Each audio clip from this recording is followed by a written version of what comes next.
بسم اللہ الرحمن الرحیم السلام علیکم students, welcome back to the new video and welcome back to the channel Padho لکھو۔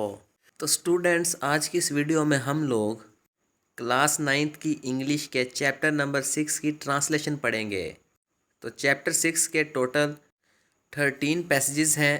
آج کی اس ویڈیو میں ہم لوگ پیسیج نمبر 4، 5 اور 6 کی ٹرانسلیشن پڑھ لیں گے۔ تو چلیں شروع کرتے ہیں۔ چیپٹر 6 کا نیم ہے دا ویلیو آف ٹائم، وقت کی قدر، وقت کی قیمت۔ پیسیج نمبر 4 پڑھنے لگے ہیں۔ تسیر was warmly greeted by his grand father.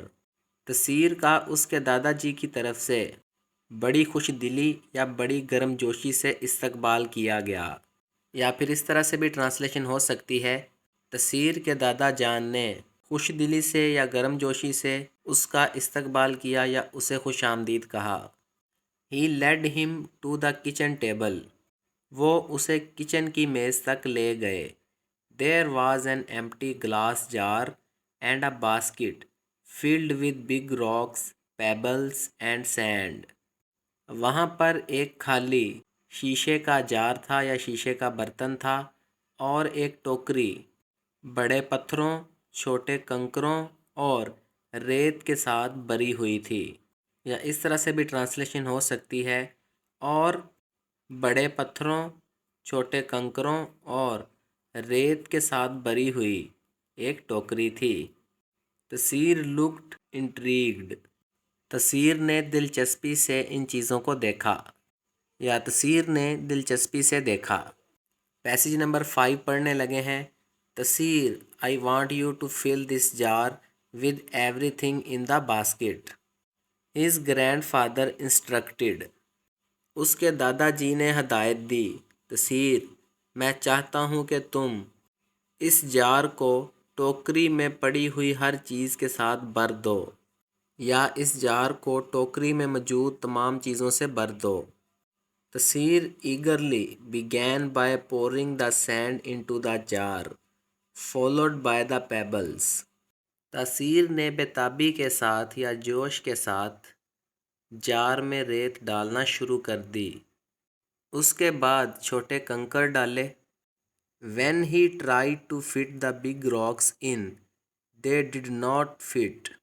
جب اس نے بڑے پتھروں کو جار میں ڈالنے کی کوشش کی یا جار میں فٹ کرنے کی کوشش کی تو وہ فٹ نہ ہوئے۔ تسیر frowned and looked at his grandfather۔ تسیر نے بومیں چڑھائیں یا تسیر فکر مند ہو گیا اور اس نے اپنے دادا جان کی طرف دیکھا۔ He was puzzled۔ وہ الجھا ہوا تھا یا وہ حیران و پریشان تھا۔ پیسیج نمبر 6 پڑھنے لگے ہیں۔ Let me show you something، his grandfather replied with a smile۔ اس کے دادا جان نے ایک مسکراہٹ کے ساتھ جواب دیا، مجھے تمہیں کچھ دکھانے دو، یا میں تمہیں کچھ دکھاتا ہوں۔ اسٹوڈینٹس، آپ لوگ let me show you some thing line کے اس پارٹ کا ترجمہ پہلے بھی کر سکتے ہو، اور his grand father replied with a smile line کے اس پارٹ کا ترجمہ آپ بعد میں بھی کر سکتے ہو۔ ہی emptied the jar and methodically placed the large rocks inside first. انہوں نے جار کو خالی کر دیا اور منظم طریقے سے یا ترتیب کے ساتھ بڑے پتھروں کو اندر پہلے رکھا۔ Later he added the pebbles which fit in the spaces between the rocks. بعد میں انہوں نے چھوٹے کنکر ڈالے جو کہ بڑے پتھروں کے درمیان موجود جگہوں میں فٹ ہو گئے۔ Finally he poured the send which filled the gaps left by the pebbles۔ آخر کار یا آخر میں انہوں نے ریت ڈالی جس نے چھوٹے کنکروں کے چھوڑے ہوئے خلاؤں کو بھر دیا۔ To تسیر's amazement everything fitted perfectly۔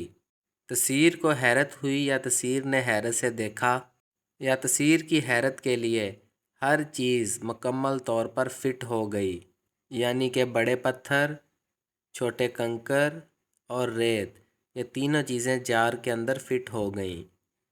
تو اسٹوڈینٹس، میں امید کرتا ہوں کہ آپ لوگوں کو چیپٹر 6 کی ٹرانسلیشن کی سمجھ آئی ہوگی۔